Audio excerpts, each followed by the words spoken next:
Hello everyone. Today we are coming back with our lecture number 6 of this series, that is heat and optics. Okay, so heat part चालू है.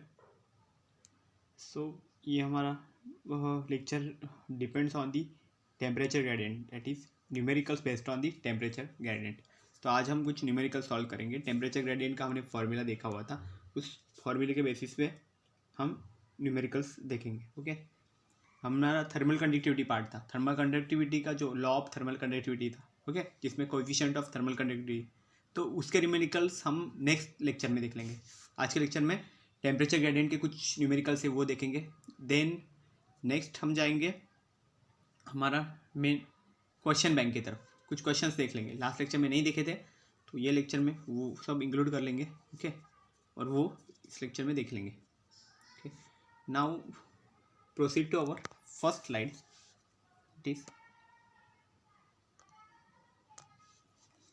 so temperature gradient क्या होता है. तो ये देखो last lecture का ही है जो मैंने यहाँ पे इंक्लूड किया कि इसका फॉर्मूला एक्चुअल में समझ लो. ओके, तो क्या था इसका डेफिनेशन था एट स्टेडी स्टेट. ओके, जो कुछ स्टेडी स्टेट है, ओके, उसमें the rate of change of temperature with distance is called temperature gradient. तो उसमें अगर टेम्परेचर चेंज जो कुछ है उसका rate, okay, with distance, okay, means temperature change in temperature with distance, पर डिस्टेंस कितना चेंज हो रहा है टेम्परेचर का, उसी को बोला जाता था टेम्परेचर ग्रेडियंट. हमने लास्ट टाइम देखा था कि अगर डिस्टेंस हम कंसिडर कर रहे हैं यहाँ पे, ओके, ए डिस्टेंस है यहाँ से यहाँ तक, मतलब यहाँ पे एक डिस्टेंस है बी.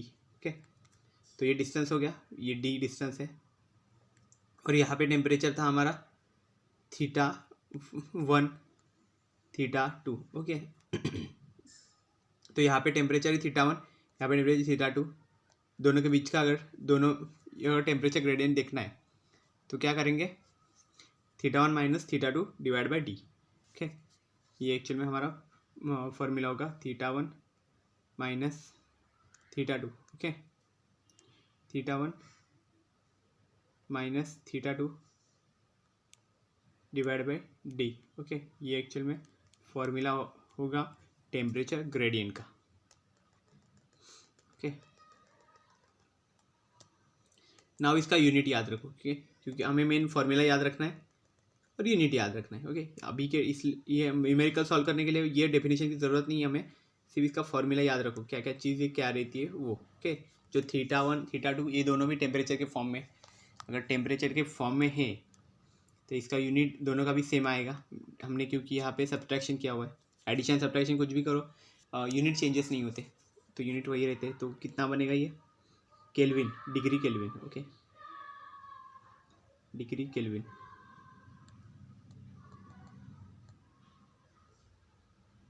डिग्री केल्विन डिवाइड में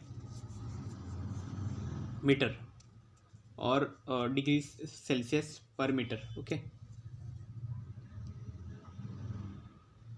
डिवाइड में मीटर. ओके, डिग्री केल्विन पर मीटर और डिग्री सेल्सियस पर मीटर. ओके, ये होगा. नेक्स्ट देखो ऐसा यूनिट हो गया. डायमेंशंस जो रहते हैं वो क्या रहेंगे, तो डायमेंशंस भी इजी है. अगर डिग्री केल्विन है तो डायमेंशन क्या रहेंगे इसके, पहला तो केल्विन का के ही रहता है और मीटर का रहेगा एल रहेगा, तो डिवाइड में एल आएगा. तो एल को अगर ऊपर ले लेता हूँ मैं, ओके, ये डिवाइड बाय एल को ऊपर लेता हूँ तो ये बन जाएगा एल माइनस वन, तो के वन एल माइनस वन यही होगा एक्चुअल में. तो यहाँ पे लिखा है देखो एल एम टी के फॉर्म में लिखा हुआ है. ओके, तो एल एम टी के फॉर्म में कैसे होगा, एल का माइनस वन है, एम का ज़ीरो होगा, टी का भी ज़ीरो होगा और के का वन होगा. ओके, ये चीज़ होगी इसके डायमेंशंस में. तो वही है, कुछ ज़्यादा चेंजेस नहीं है डायमेंशन में फॉर्मूले की वजह से. और टेम्परेचर ग्रेडियंट का मेन फॉर्मूला समझ लो कि θ1 minus θ2 divide by distance, means distance between them, that is D, small D. Okay,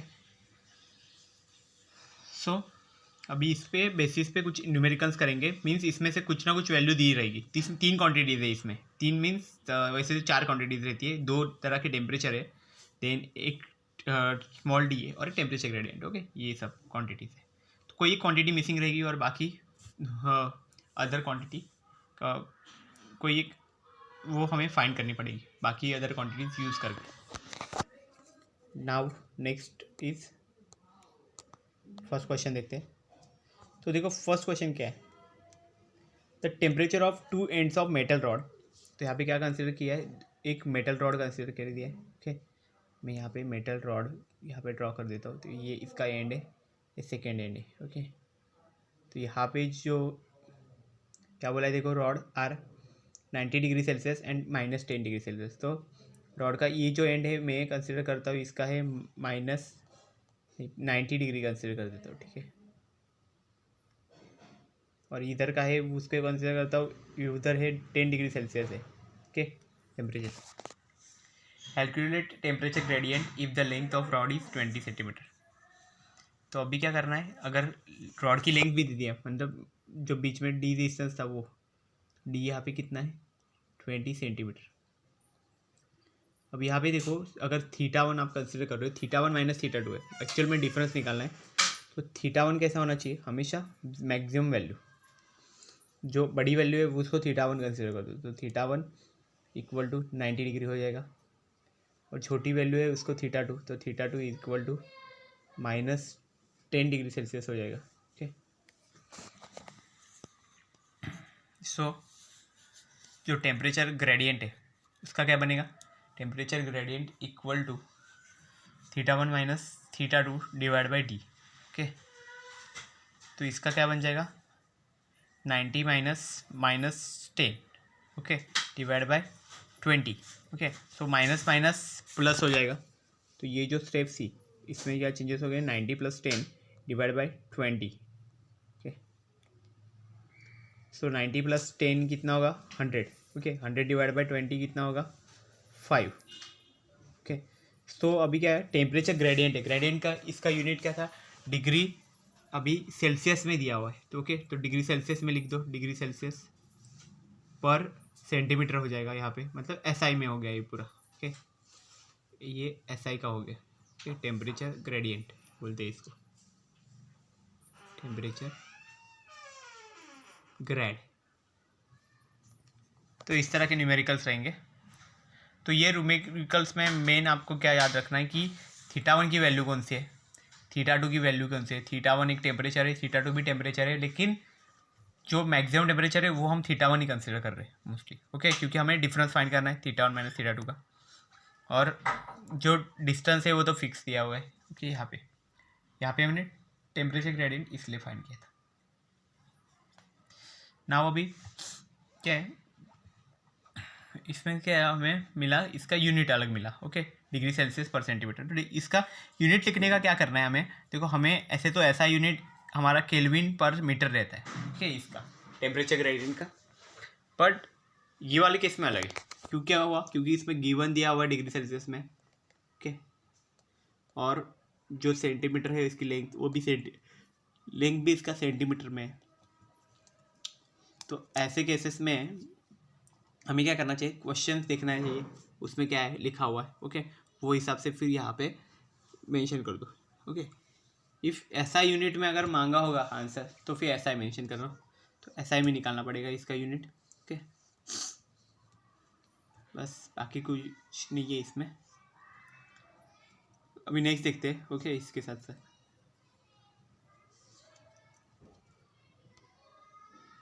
next देखो क्वेश्चन क्या है, temperature gradient of metal rod.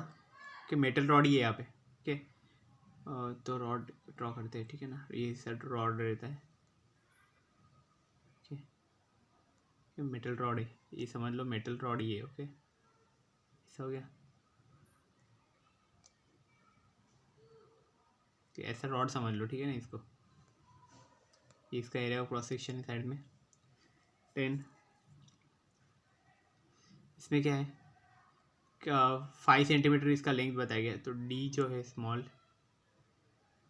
वो कितना बनेगा 5 सेंटीमीटर।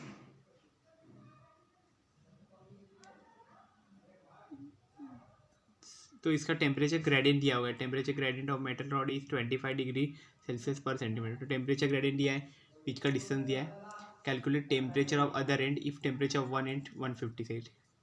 तो एक जो एंड है उसको उसका टेम्परेचर दिया गया है 150, जो हमने मैक्सिमम कंसिडर करते हैं 150 डिग्री सेल्सियस। ओके,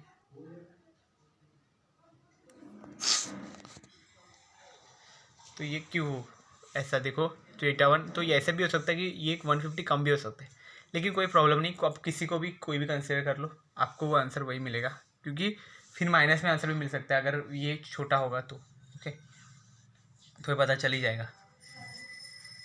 तो थीटा 1 देखो, वैसा एक मैं प्रॉब्लम इसमें इंक्लूड किया है, वो आगे आप देखेंगे। ओके, उसमें आंसर माइनस में मिलता है।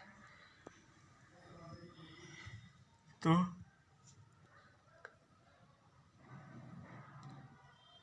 इसमें से अभी थीटा 1 देखना है, थीटा 2 हमें फाइंड करना है अभी। ये देखो यहाँ पे थीटा 2,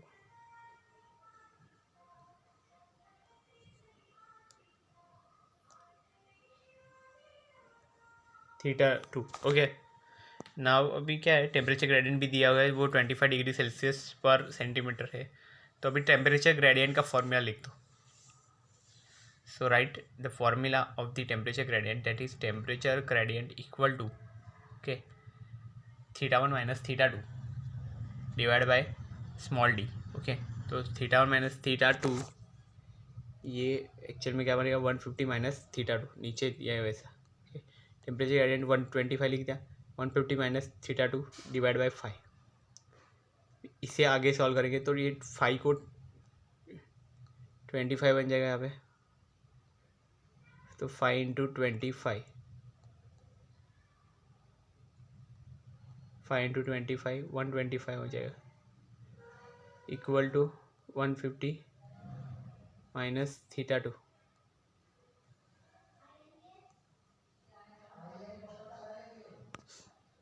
थीटा 2। अब थीटा 2 का वैल्यू क्या बनेगा, 150 माइनस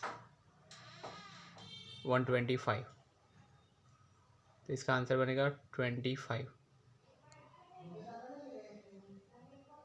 ओके, सो 150 माइनस 125, तो ये कितना बनेगा आपका 25 बनेगा। ओके, यहाँ पे 5 डिग्री सेल्सियस लिखा हुआ है, ये आंसर रॉन्ग होगा। ओके, ऐसा आंसर नहीं आएगा कि 50 माइनस 25 तो 25 आएगा ना, 25 डिग्री सेल्सियस आएगा। तो 5 मत लिखो, यहाँ पे 25 लिखो, ठीक है।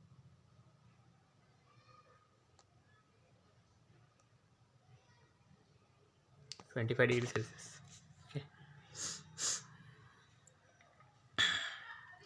या आप मेज़र भी कर सकते हो, देखो अगर 25 डिग्री सेल्सियस आप रखोगे, अगर थीटा 1 150 है, 150 माइनस 25 अगर आप करते हो, ठीक है, तो कितना बनेगा 125 बनेगा, 125 डिवाइड बाय डी कितना है हमारा 5 है, 5 डिवाइड बाय 5। ओके,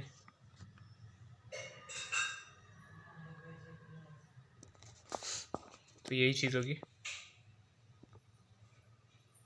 और इसका जो नेक्स्ट होगा तो क्या है, और इसका यूनिट का ही प्रॉब्लम नहीं है, क्योंकि थीटा 2 तो टेम्परेचर है, टेम्परेचर अभी सब यहाँ पे देखो 25 डिग्री सेल्सियस पर सेंटीमीटर में दिया है, मतलब एसआई में हुआ है, तो डिग्री सेल्सियस है, तो फिर यहाँ पे भी आप डायरेक्टली डिग्री सेल्सियस में लिख सकते हो वैल्यू, उसमें कोई प्रॉब्लम नहीं होगा। तो इसमें क्या है, समझने वाली चीज़ क्या है कि मेन कि वैल्यूज़ इसका देख लो पहले क्या क्या है। ओके, बाकी तो जैसा पहले प्रॉब्लम था वैसा ही था, सब वैल्यूज़ पुट करो, सॉल्व करो इसको। ओके, देन आपको आंसर मिल जाएगा। ओके, ये निकाल लेता हूँ मैं, तो यहाँ पे आंसर आएगा 25। ओके ना, ये मत लिखो, यहाँ पे लिखो 25 degree Celsius. Okay,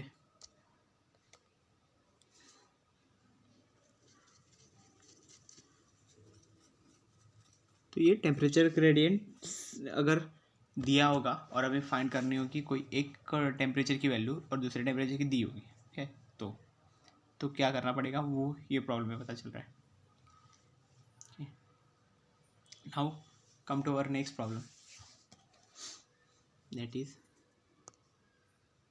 the temperature difference between two faces of plate is 100 degree Celsius and temperature gradient is 25 degree Celsius per centimeter. Calculate thickness of plate.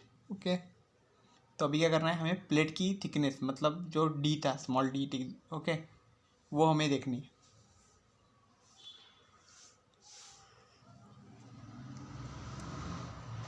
Small D distance है वो फाइंड करना है, और जो टेम्परेचर डिफरेंस बताया था, okay, उसकी value दी हुई है, तो वो कितनी दी है, 100 degree Celsius. Means change in temperature यहाँ पे दिया हुआ है वो है θ1 minus θ2 equal to 100 degree Celsius है, और टेम्परेचर ग्रेडियंट की वैल्यू भी दी है, that is temperature gradient equal to 25 degree Celsius per centimetre है। ओके, अभी क्या करेंगे, उसका फॉर्मूला लिखो पहले। तो टेम्परेचर ग्रेडियंट इक्वल टू क्या होगा, change in temperature divide by पर डिस्टेंस। ओके, तो क्या होगा, चेंज इन टेम्परेचर के लिए गिवन है already, that is θ1 minus θ2 divide by small D. Okay, तो अभी टेम्परेचर ग्रेडियंट की वैल्यू दी है, तो यहाँ पे सब्स्टिट्यूट करो, तो ये कितना बनेगा इक्वेशन। तो अगर यहाँ पे दिखते हैं तो यहाँ पे 25 सब्स्टिट्यूट किए, θ1 माइनस θ2 का वैल्यू पहले से दिया था, वो था 100, और स्मॉल डी का वैल्यू देखना है, स्मॉल डी हमें फाइंड करना है। तो स्मॉल डी के लिए यहाँ पे क्रॉस मल्टीप्लिकेशन करो, तो स्मॉल डी यहाँ पे आ गया, देन ये आगे बनेगा ऐसा, ठीक है, small D equal to 100 divide by 25। Okay, तो ये बनेगा 4 सेंटीमीटर। ओके,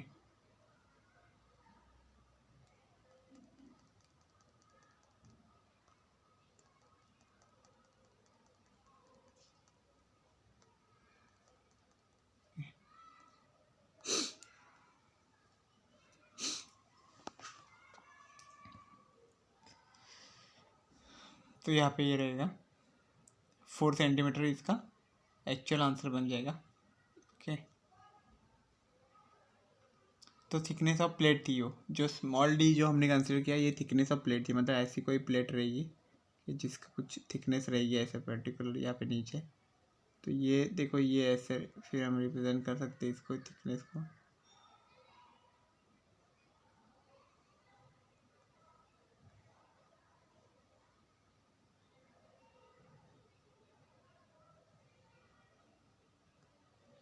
ना ये थिकनेस बोलते हैं इसको बोलते हैं प्लेट का थिकनेस। ओके, ये रहता है small T thickness.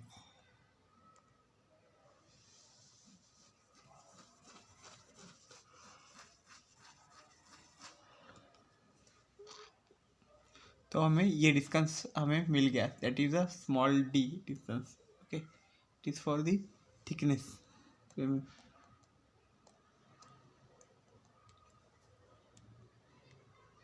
Small D,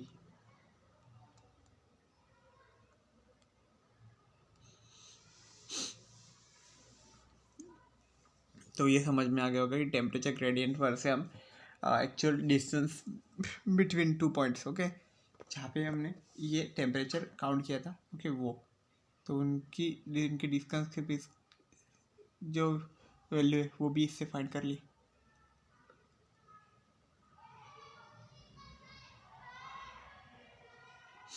okay, now proceed over next slide.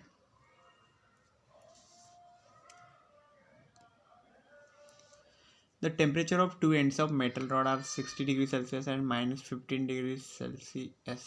Okay, so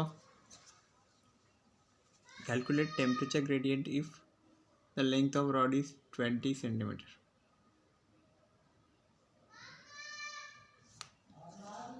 So temperature gradient,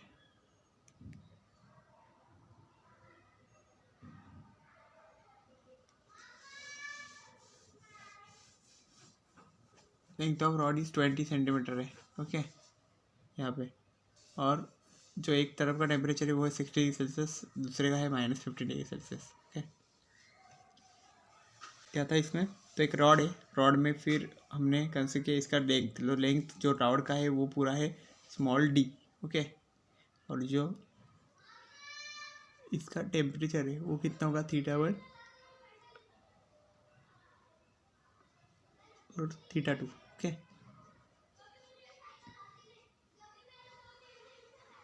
तो टेम्परेचर ग्रेडियंट क्या होगा, will do θ1 - θ2 divide by small D, okay. तो θ1 कितना होगा, 60 -15 डिवाइड बाय 10,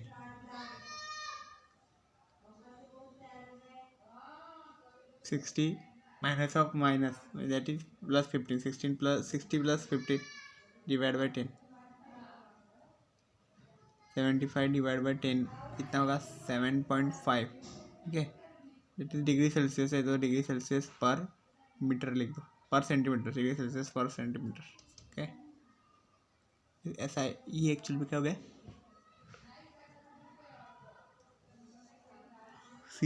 सीजीएस यूनिट हो गया, ओके।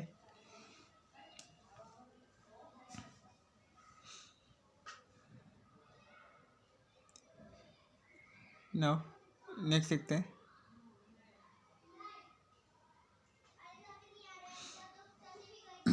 इसका मेन अब ये समझ लो कि इसमें हमने क्या किया, टेम्परेचर ग्रेडियंट डिफाइन किया था, मतलब जो फर्स्ट क्वेश्चन था उसके जैसा ये क्वेश्चन था, तो इस तरह से ये इंक्लूड किया था। नेक्स्ट और एक क्वेश्चन है, इसमें भी कोई क्वांटिटी हम मिसिंग रखेंगे और वो सॉल्व करते जाएंगे, ठीक है। तो वो दिखा दे, temperature gradient of metal rod of length 15 centimetre is 30 degree Celsius per centimetre, calculate temperature of other end if temperature of one end is 120 degree Celsius, okay. Temperature gradient है,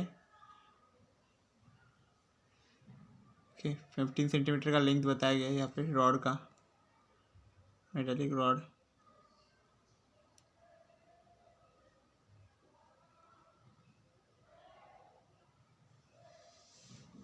then temperature 120 degree Celsius, D 15 centimetre है, 30 degree Celsius per centimetre.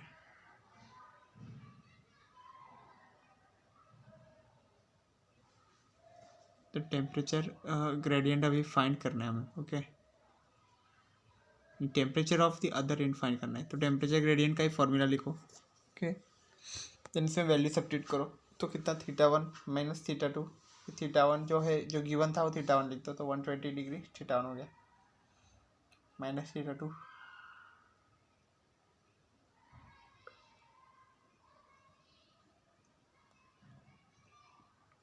तो D की जगह पे 15 centimetre है,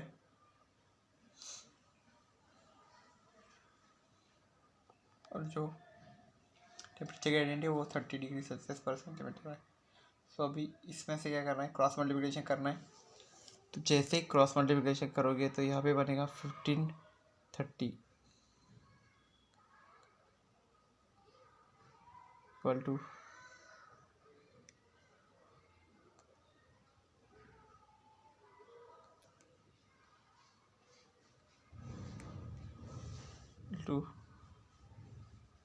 15 into 30 ना, okay. ये एक साइड हो गया, देन 120 - 32 माइनस θ2,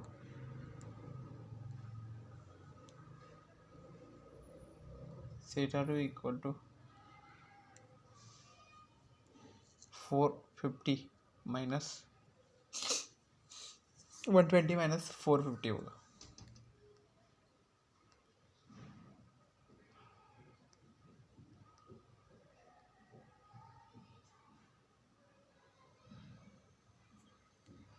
नाउ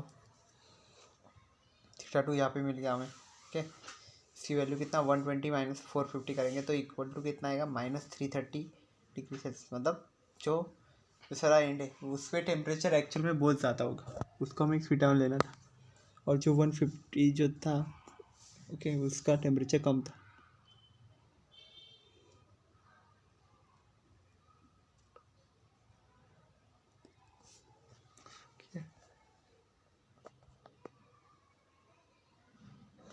नेक्स्ट देखते हैं।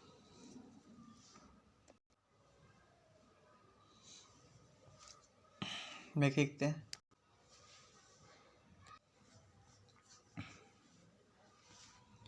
तो देखो टेम्परेचर ग्रेडियंट ओके, इसमें क्या हमें मिला था, डिफरेंस मिला था। अब टेम्परेचर ग्रेडियंट का मीनिंग क्या रहता है कि 10 डिग्री सेल्सियस यहाँ पे टेम्परेचर ग्रेडियंट गिवन भी है, स्मॉल डी हमें फाइंड करना है एक्चुअली, मतलब डिस्टेंस फाइंड करना है। सो इसका कैसे मिलेगा, जो कुछ टेम्परेचर ग्रेडियंट रहेगा उसका पहले फॉर्मूला लिख दो।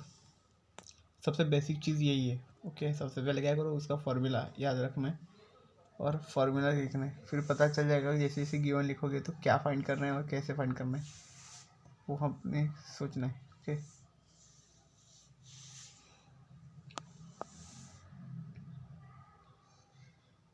तो theta 1 minus theta 2 equal to 80 degree Celsius. तो 80 लिख दो, divide by D, small D कितना है 10 सेंटीमीटर से, और 10 लिख दो, 10 D equal to 10 into D, और D equal to 8 centimetre, that is 80 minus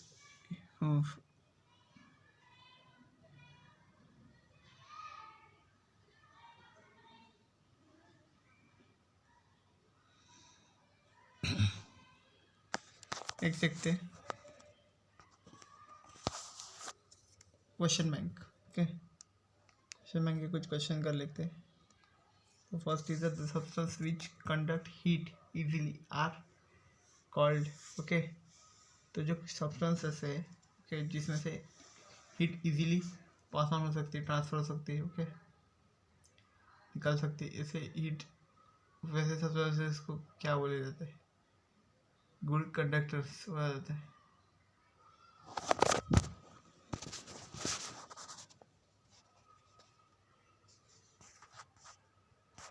next देखो, नेक्स्ट क्वेश्चन का है गुड कंडक्टर्स आएगा। नेक्स्ट क्या है, the substances which conduct heat easily are called okay. So ऐसे कौन से सब्सटेंसेस है इसमें से हीट कंडक्ट होती है easily,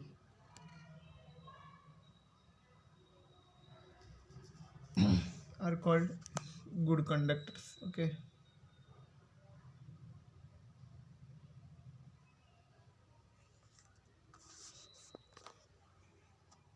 next is which of the following is bad conductor of heat. Heat का बैड कंडक्टर कौन सा है, इससे बहुत सारे एग्जाम्पल्स थे हमारे, हमने देखा था डे टू डे लाइफ के, उसमें से copper, air, aluminium, both A and C bad conductor of heat बोला है ओके। तो एयर एक्चुअल में होगा वो बैड कंडक्टर हो जाएगा। विच of the following is good conductor of heat,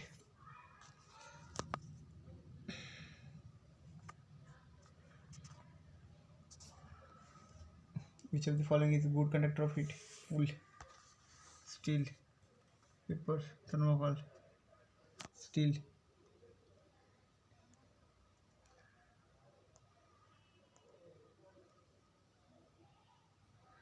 Now next question mark,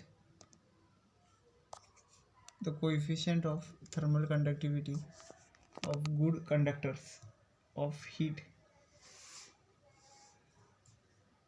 the coefficient of thermal conductivity of good conductors of heat must be high.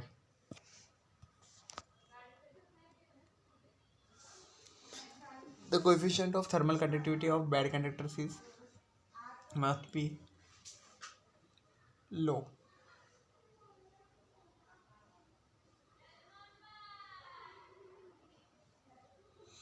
Now next is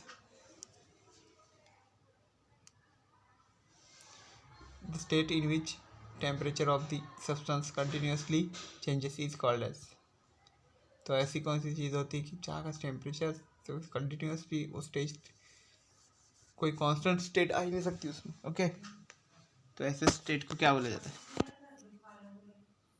तो इसको बोला जाता है variable state. Now next is the state in which temperature of substance remains constant or steady is called as. तो ऐसी कौन सी state है जहाँ पे टेम्परेचर है सब्सटेंस का ओके वो कांस्टेंट होता है या फिर स्टेडी होता है, इसको क्या बोला जाता है? Steady state of substance. Steady state of substance इसे बोला जाता है. Okay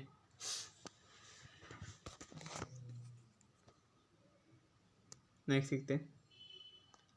in which state the rate of heat absorption is greater than rate of heat lost by substance. the substance. तो 3 स्टेट रहते, तो ये 2 स्टेट रहते थे मेन. तो इसमें से क्या है कि एक में कांस्टेंट रहता था ये रेट, मतलब इक्वल रहेगा दोनों में भी. एक में होता था कि चेंजिंग रहेगा, मतलब लॉस्ट भी हो सकता है और गेन भी हो सकता है. इसमें तो लॉस्ट क्या है देखो, ग्रेटर भी हो सकता है या फिर लेस दैन भी हो सकता है. तो ऐसे स्टेट को बोलते हैं वेरिएबल स्टेट होगा. क्या answer? The state in which rate of heat absorption is equal to the rate of heat lost by the substance is called as. तो क्या है यहाँ पे रेट ऑफ हीट एब्जॉर्प्शन और rate of heat lost okay ये दोनों भी equal है. जैसे ही वो इक्वल हो जाएंगे तो ये क्या बनेगा, स्टेडी बन जाएगा. ओके स्टेडी मीन्स रुका हुआ एक जगह पे. ओके कि दोनों तरफ इक्वल है, तो ऐसे टाइम पे इसको क्या बोला जाता है, स्टेडी स्टेट.